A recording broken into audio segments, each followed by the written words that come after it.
তো প্রথমে আমি চলে গেলাম ফেসবুক প্রফেশনাল অ্যাপস এর মধ্যে আমি চলে গেলাম। যাওয়ার পরে আপনাদের যে ফেসবুক আইডি আছে এটা কিন্তু আপনারা আগে কিন্তু লগইন করে রাখবেন।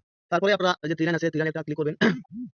ক্লিক করার পরে আবার আপনারা প্রোফাইল অপশনে একটা ক্লিক করে দিবেন। দেওয়ার পরে কিন্তু নিচে দেখেন পোস্টের পাশে কিন্তু আবার যে অপশনটা আছে ওই অপশনে একটা ক্লিক করবেন। ক্লিক করার পরে একটু নিচের দিকে আসবেন। আসার পরে দেখেন এখানে ফ্রেন্ড অপশনটা আছে। এই ফ্রেন্ডের উপরে একটা ক্লিক করে দিবেন। দেওয়ার পরে দেখেন এখানে ম্যানেজ যে অপশনটা আছে এই ম্যানেজ অপশনে একটা ক্লিক করবেন। ক্লিক করার পরে প্রথম যে অপশনটা আছে এই অপশনে ক্লিক করে দিবেন।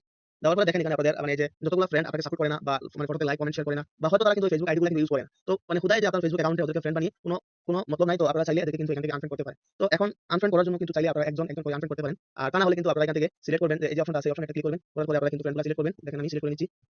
এরকম ভাবে আপনারা সিলেক্ট করবেন। করার পরে দেখেন নিচে আনফ্রেন্ড লেখা আছে আপনারা এই আনফ্রেন্ড একটা ক্লিক করবেন। ক্লিক করে দেওয়ার পরে আপনারা এখানে একটা ক্লিক করবেন।